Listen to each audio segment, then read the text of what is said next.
क्या law and order की situation इतनी ज्यादा पश्चिम बंगाल में खड़ी हो गई है कि वाकई अब राष्ट्रपति शासन लागू करने की जरूरत पड़ गई है?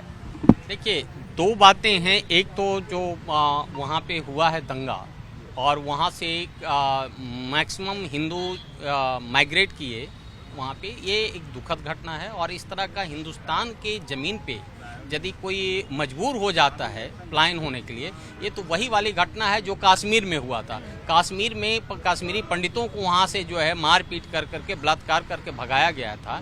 लेकिन सबसे ताज्जुब बात वो नहीं है। सबसे ताज्जुब बात है कि वेस्ट बंगाल की चीफ मिनिस्टर ममता बनर्जी हैं, वो खुद जो है वो मुस्लिम और खासकर आतंकवादियों या जो हिंसाग्रस्त जो वादी लोग हैं उसका साथ दे रही है। वो कह रही है कि आप राष्ट्रपति को ज्ञापन दो, आप जाकर के दिल्ली जाओ, प्राइम मिनिस्टर के पास मिलो। इसका मतलब है कि वो जो दंगा भड़काने का भी काम है वो ममता बनर्जी के द्वारा दिया हुआ था। और एक तरह से वो खुलेआम भारत के संविधान को चुनौती दे रही हैं। वो खुलेआम जो भारत का लोकतांत्रिक देश है, जो एक संघ शासित प्रदेश है, जो भारत एक देश है, उसको एक प्रदेश की सरकार चैलेंज कर रही है। और ऐसी स्थिति में चूंकि देखिए कोई भी चीफ मिनिस्टर होता है एक संसदीय प्रणाली के तहत आता है और वो भारत के संविधान के प्रति उसने शपथ किया हुआ रहता है। और शपथ में उसने यही कसम खाया हुआ था कि हम अब इसकी गरिमा रखेंगे, भारत की गरिमा को करेंगे और इसकी संप्रभुता को बनाए हुए रखेंगे और किसी तरह का इसको टूटने से हम बचने देंगे।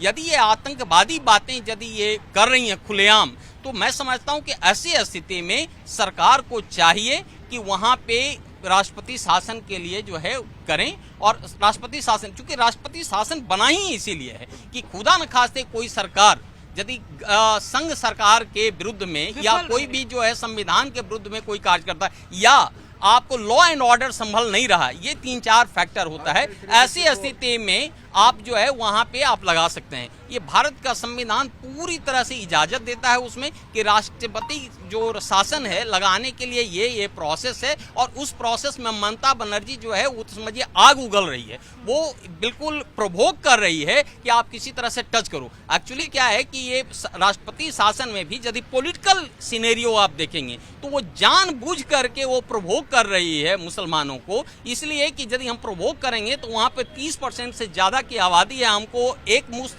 वोट मिलेगा और करीब 35% जब आ जाता है तो वो बैलेंसिंग वोट उससे काम करता है।